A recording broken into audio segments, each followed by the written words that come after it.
driveshaft.com.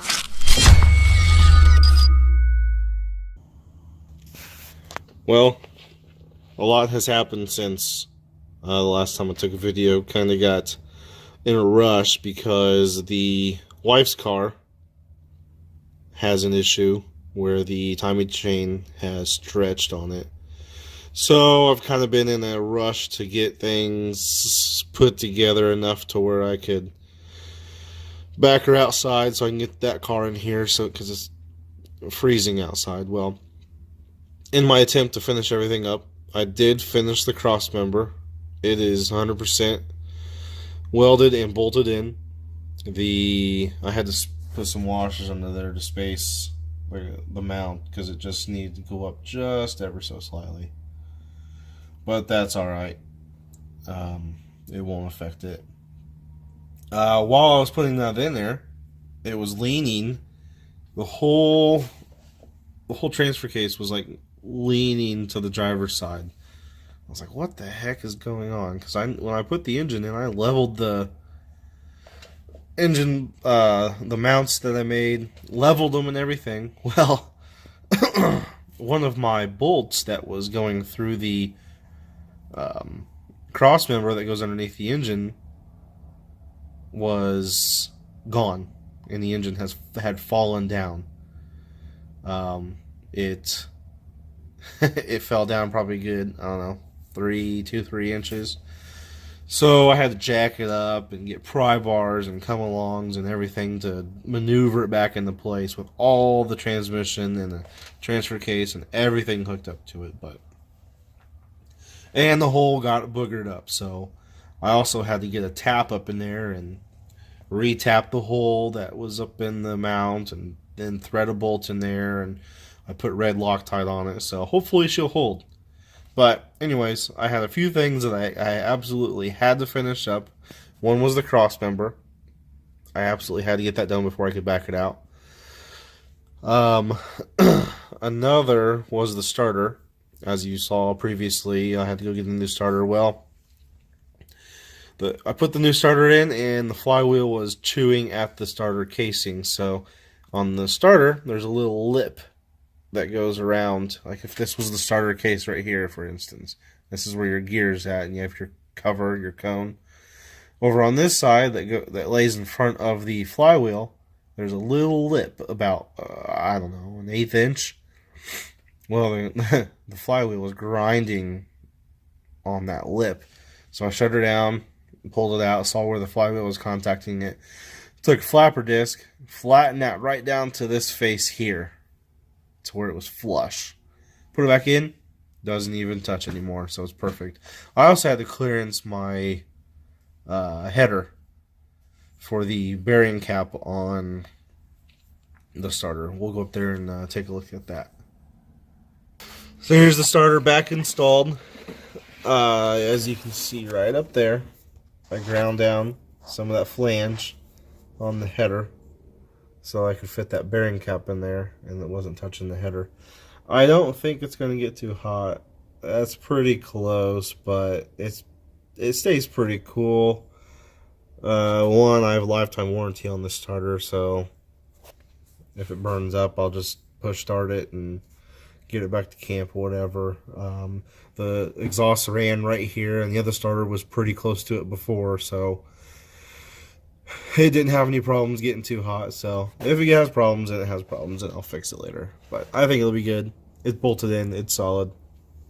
So that was one thing. Had to make sure it started solid. I had to make sure it started, not grinding and anything like that. Had to get the cross member done. Don't look at my welds. The welds are absolutely horrendous on that cross member. I was in a rush. So there's and then I had to get my drive shaft done. I used receiver stock. That's 2.5 OD on that piece, and that piece there is 2-inch OD. Well, that's 1/4 inch wall on the 2.5, and that's 1/4 inch wall on the 2-inch. If you get the receiver stock, there's a seam, but the seam has been ground down, so like a receiver can slide in smooth, and so this slides in very smooth. And Well, when I made it, I made sure I had enough up play to where it wouldn't contact the the transfer case ends, where it wouldn't damage my transfer case. And I had to do math to figure out my out travel, which I have more than enough out travel than this axle drops, so I should not have an issue there. But well, now I actually had to extend it by 1.5 inches from my original calculations. I pulled a bad measurement and I was 1.5 inches off. Don't ask me how. It just happened. So I had to weld on another 1.5 inches on the outside. I think it'll hold. I mean, I don't think I'll ever really get out to that point. Should be pretty stout. You can see that 1/4 inch wall there. I mean, it fits pretty good. There's a little bit of play in it, but the grease really quiets it down. I just filled it full of marine grease, and there it is up top. It's all good. I welded on the ends onto that pipe, and I welded this end onto this pipe here. So it ought to be ready to roll. So got that done. Got my motor mount fixed. So I can't see, it's up in there. Got my motor mount fixed. Got my drive shaft in. Got my cross member in. Started it up. Put it in gear. Everything moves smoothly, except one thing that I completely messed up is the flywheel and clutch. There's these little pins that go in the flywheel. Actually, let me jump out from underneath here and I'll show you what those pins look like. So there's these little tiny pins that sit in the flywheel. That part sits in the flywheel, the fat part, and then the clutch housing, the pressure plate, slips right over that, and that pin keeps the pressure plate from shifting, or it keeps it exactly centered on the flywheel. Because if you don't have it exactly centered when it's spinning at 1,000 RPM or whatever, it can get off balance and you can feel that vibration through your pedal, through the whole truck. Well, I started up, idled great, no problem, and I gave it some gas, and all of a sudden I feel like a I was like, what the heck is going on here? I said, did one of my bolts fall out? Is the input shaft all messed up? Is my input bearing good? My pilot bushing bad or something? Well, after doing some research, I found out that takes 3 of these, and that centers your clutch on your flywheel, and you won't have that problem. You won't have that small vibration. They said if it was a pilot bearing or something, it'd be a lot more severe. This one isn't that severe. It's not too bad. So that's what that ended up being. I hope. But now I have to slide the entire transmission back, pull the bell housing out, pull the clutch out, tap these 3 pins or dowels in, reinstall the clutch, reinstall the bell housing, and slide the tranny back in. A whole lot of work for, like, what is it, $9 worth of pins. I have that pin there. I actually have 3 pins. One of them is mushroomed, and they're pretty rusty, and Ford had them in stock, so I'm going to pick them up tomorrow. And I don't want to slide that tranny back out of there. At least I don't have to take it all the way down. All I can do is slide it backwards towards the rear axle enough to get the bell housing out.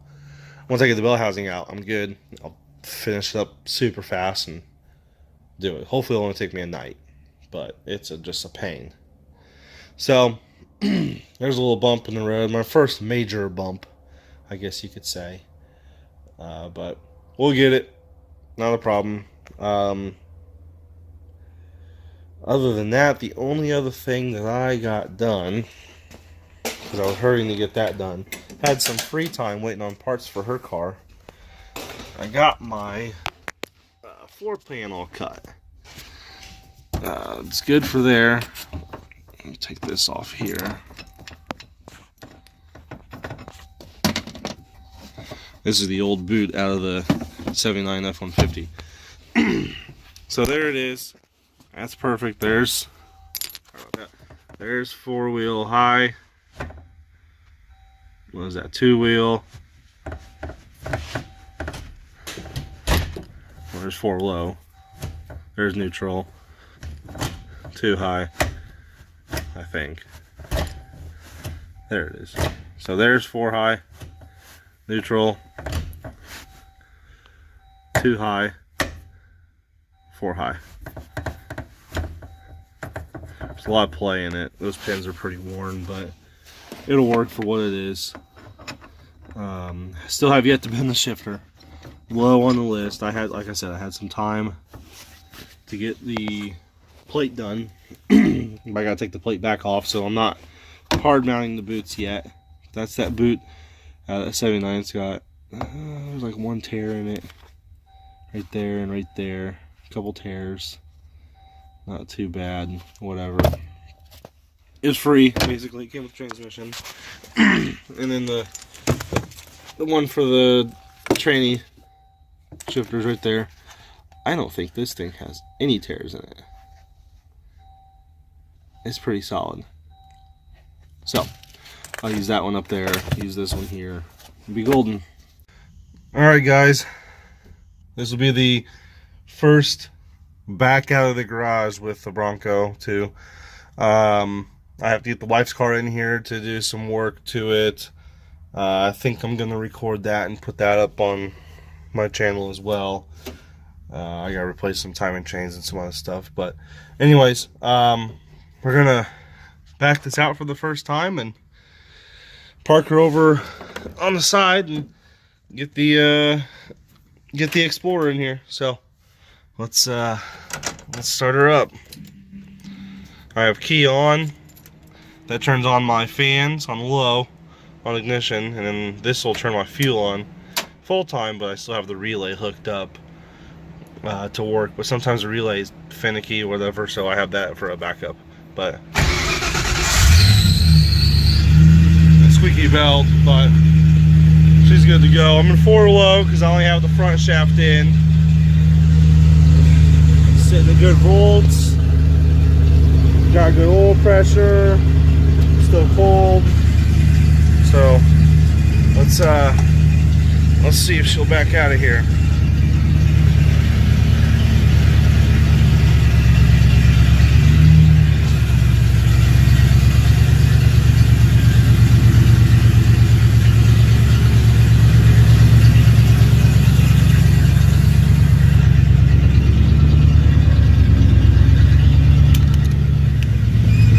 Oh yeah, that steering's still very clunky.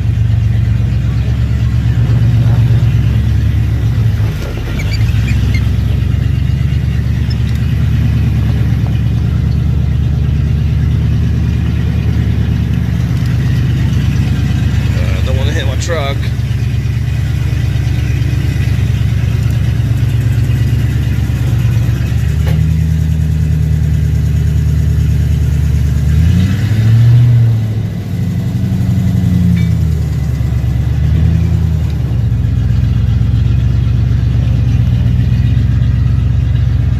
She moves slow, I like it. That's all the way out in the clutch. And if we go forward,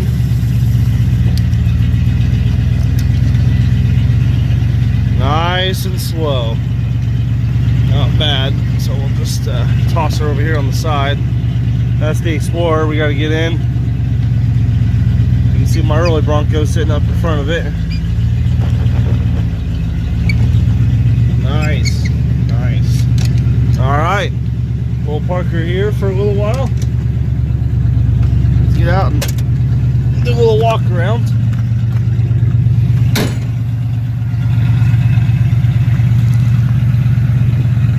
Not bad, not bad.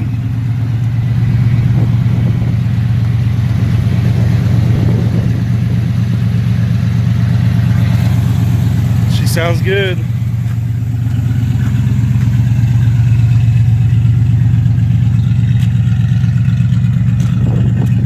Can't wait to cut the back off of this thing. as soon as I get the pins in the tranny and the torque mount for the NP205 done and my steering, it's time to chop it. But she's out, she's good. I'm gonna run for just a couple more minutes, warm up a little bit, get some oil flowing, charge the battery up. But yeah, this is the Explorer we're gonna get in there. It's Explorer Sport, twin turbo, EcoBoost. It's a 2014. Love this car, absolutely love it. It's fast, but she's running a little rough. I got the hood pop there because I've been diagnosing it. Running a little rough. Everybody online says these EcoBoosts end up stretching out the timing chain, so I got all the parts to do it. Right out of 100,000 miles, that's when they say they go. So we'll pull her in there and take her apart. And then there's the early Bronco. Looks like I left my door open a little bit. Not too bad.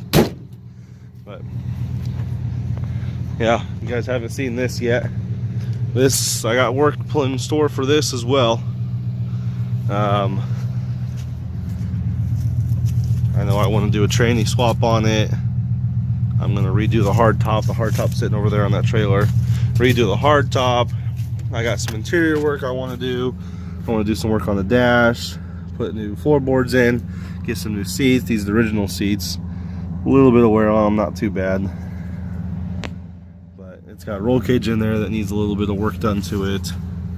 So this and that on this, nothing too extravagant, but definitely my baby.